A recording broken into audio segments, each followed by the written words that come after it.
ए जी, हम जाता नहीं शिक्षा मित्र के वैकेंसी खातिर फॉर्म भरे। आप प्रार्थना करब कि हमार चयन हो जाओ।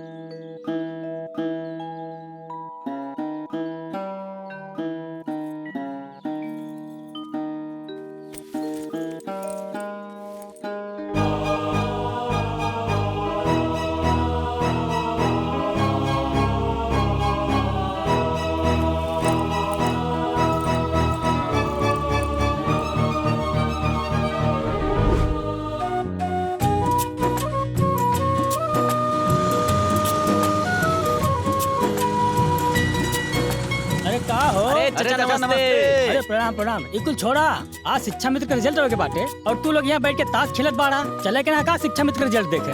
अरे चचा वह तो बतकही होत बाटे। हाँ, एक ठो सीट बा अब पूरा गांव भरले बा। हाँ तो चाचा केकर होई। देखा केकर किस्मत चमकेला। के गांव का पहली नौकरी करे वाली महिला हुई का भैया? हाँ सही कहला। जे केहू हुई ओकर गांव के इतिहास में नाम दर्ज हो जाई। सही कहत हुआ, एकदम सही कहत। लेकिन रिजल्टवा निकली कहाँ? अरे बाबा चला ना, वहाँ प्राइमरी स्कूल के विद्यार्थी पे चस्पा होखी। आवाज सब चला चल के देखा ले केकरे माथे पे सारा बंद। हाँ चला चला चला चला जा चला, चला, बंद कर। चली चली देखी। हे भैया हटा तनी हमनी का होता है देखे दा। अरे हटा। अरे अरे इ नोटिस बोर्ड पे तो नोटिस नहीं खे चपकल बा। पता नहीं कि रिजल्ट आईबो करी कि ना। हाई देखा दरवाजा भी अंदर से बंद कैले बाड़े लोग। अरे भाई अब तो भगवान जाने, हमरा तो कुछ समझे नहीं खे। अरे धीरज धरा भाई, अंदर कमरा बंद के लिस्ट बनावत हुई है। लिस्टिया बन जाए तब नोटिस बोर्ड पे चस्पा हुई। अरे चचा कैसे धीरज रखे, यहाँ मन तक कुलबुलात बा। अरे ये गांव का मास्टराइन के बनी यह सोच के मना कुलाता। अबे थोड़ा देर में पता चल जाई के करे भाग में ही नौकरी बा और के बनी शिक्षा मित्र। के बनी हम ही बनब शिक्षा मित्र। हमरा से केहू ज्यादा पढ़ल लिखल बा का? तू ही तो एक लाता पढ़ल लिखल बाड़ू, बाकी सब बेचा अंगूठा छाप बा। बड़ आइली नौकरी ले वाला। अरे हमरे नौकरी मिली, हमरे नाम छापी। केहू ना बनी हम बनेम और केहू ना बनी। अरे केहू ना बनी हम बनेम हम। अरे चुप रहा, कैसे तू बनबू? हम बनब हम। केहू ना बनी हम बनम हम। अरे चुप रहा, हम बनम हम। अरे चुप रहा, हम बनम हम। अरे चुप हो जा। अरे हम बनम।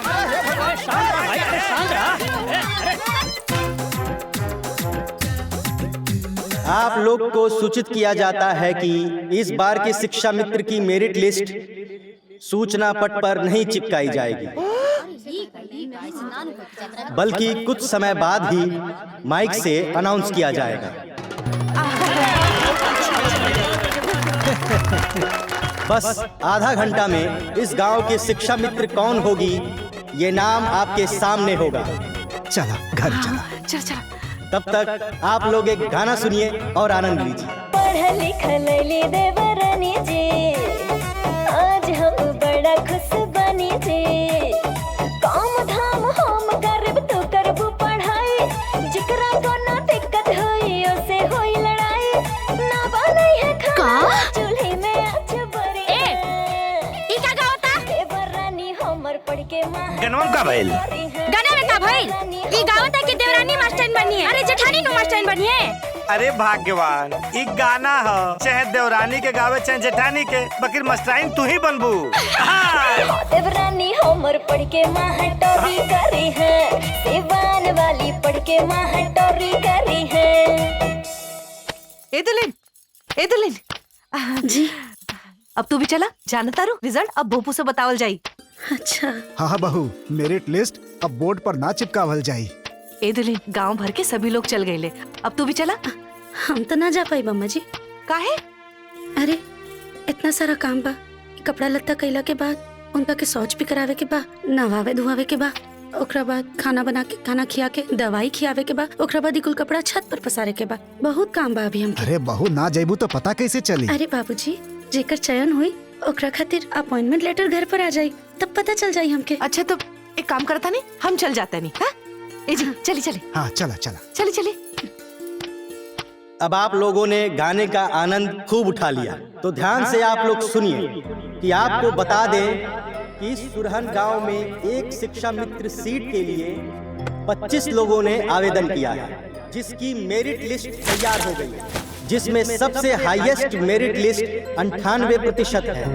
आपको जानकर खुशी होगी कि 98% मेरिट है आपके गांव की ममता जी की, जिनको शिक्षा मित्र के लिए चयनित किया गया है।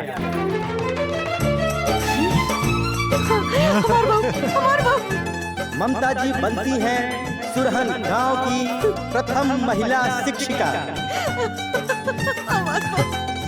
चलो चलो चलो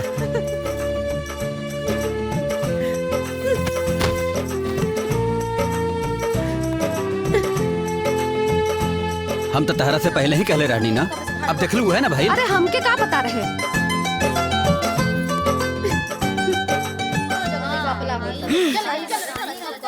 अरे छोड़ा। सुना, हाँ, हाँ, सही अरे कहा। सुना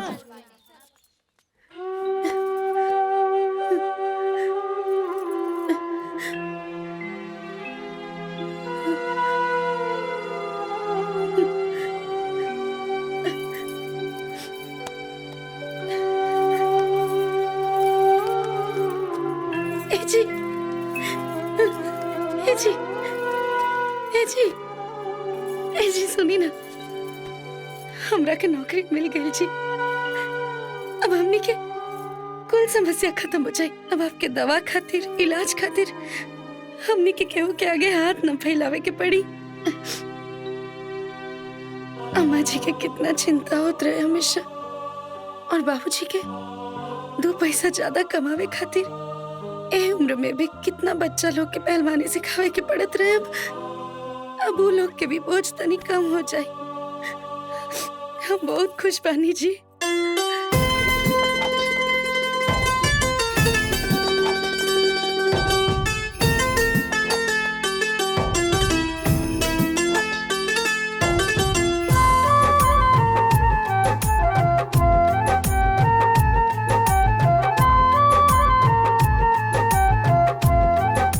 बहू बेटी लेटर आयल बा।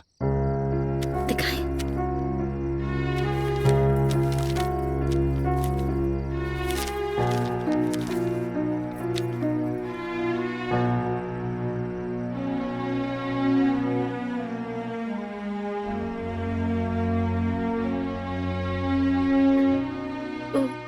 बाबूजी, परसों से हमार स्कूल में ज्वाइनिंग है, वही के लेटर आयल बा।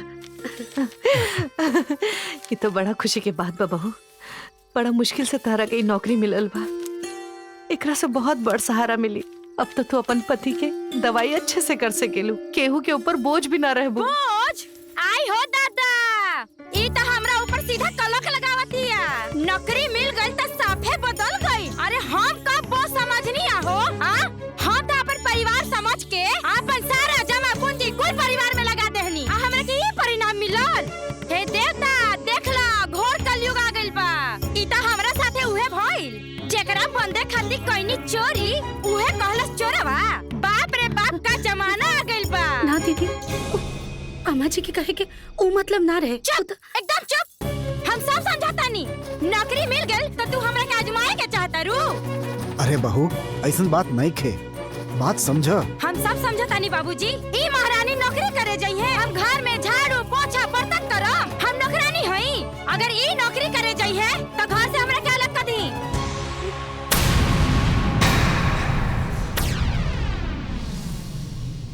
बहू पगला गेल बाड़ू। कुछ तो सोच समझ के बोला।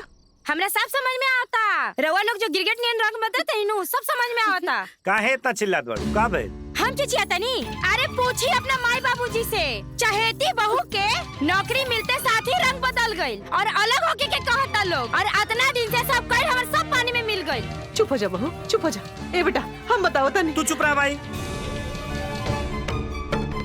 अरे अगर ये लोग अलग होके कहत तो होके था। अब बनले बनिया बाजार थोड़ी न लगाला। ऐसा कोनो बात नहीं है बेटा, एकरा के गलत फहमी हो गई। हाँ हम तो गलत पढ़ले बानी। रवा लोग समझदार बानी ना, हमसे ना होई। हमरा के अलग कर दी लोगी।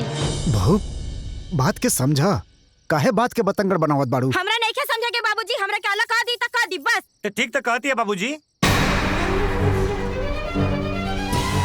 रोज रोज के नाटक नौटंकी हमरा नहीं क्या सुने के। ई नाटक नौटंकी सुन के हमार कान पक गइल बा।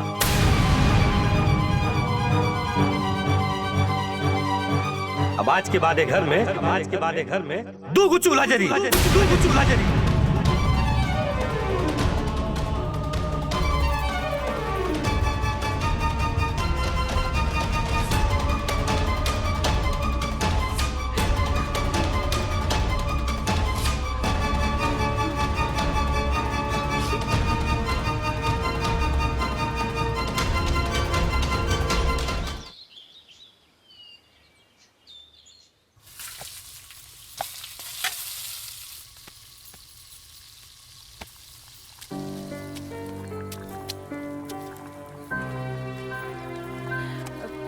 बहू ये क्या करता रू? छोड़ा ये सब। देखा बहू, आज स्कूल के पहला दिन बा, आज जल्दी जाए के बा और तू खुद लेट करता रू। अरे ना ना अम्मा जी छोड़ी ना, आप काहे ला करब। और वैसे भी अब तो ये कुल काम रोज करे क्या, कबले आपके ऊपर छोड़ के जाए। आप चिंता मत करी, हम कुल काम कर ले पर समय से पहुंच भी जाए। वाह वाह वाह वाह वाह वाह वाह, छोड़ दो कह दी है जांगर नु बढ़ गइल बा। अरे जब हमनी के ई घर में साथ में रहनी हजा ते एको हाली ना कहनी कि लावा हाथ बटा दीही। अब देखला कितना फरहरी आ गइल बा। अरे चुप कर तू, जब देखो पटर पटर पटर पटर। एक तो सवेरे से वो अपन पति के नला धुला के घर के सगरो काम करतिया और तू ऐसा बात करता रू। बड़ा सास पतो के पैर उमड़ता। अरे अम्मा जी चाहे दी ना, अब काहे चिंता करता नहीं, हम कुल कर ले, हम कहता नहीं ना। अब चाहे बैठी।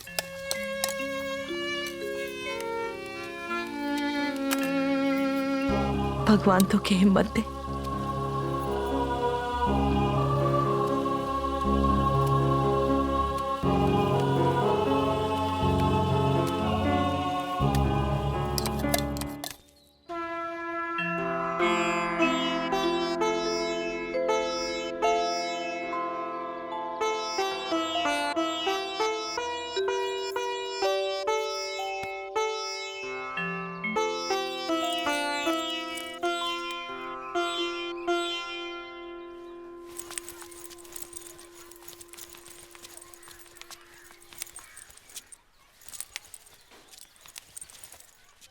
अरे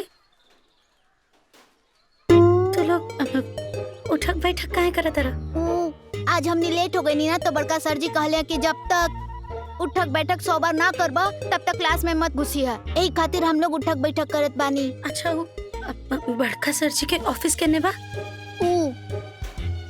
सामने उठक बैठक करा उठक बैठक।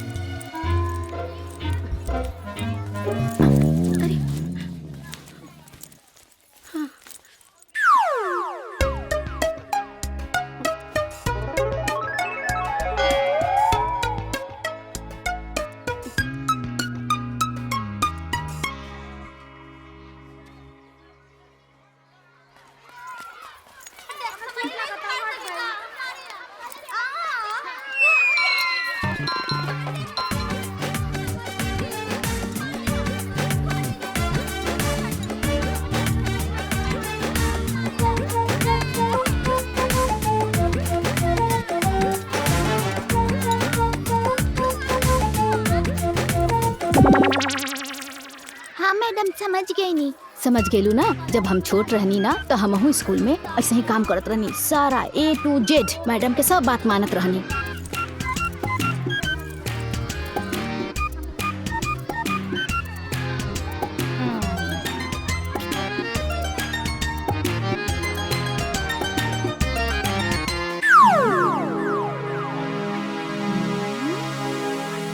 नमस्ते। नमस्ते नमस्ते। हम ममता, शिक्षा मित्र। अच्छा तू ही ममता बाड़ू, चला अच्छा भइल आ गइलू। हमारे क्लास में तो एक और स्टाफ बढ़ गई, अब तो और मजा आई। निकाल ले।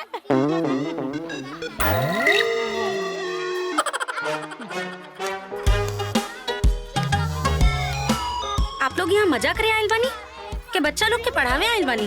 बताई तो पूरा के पूरा स्कूल के धर्मशाला बना के रख देले बड़ा लोग। हाय का होता स्कूल में? खैर छोड़ी, प्रिंसिपल सर कहाँ बड़े? प्रिंसिपल साहब पीछे। नई नई दुल्हन नए नए चार, अंडा सिखवे बच्चा के करे चाव चाव। रुका 2 दिन बाद तोहरा पता चली।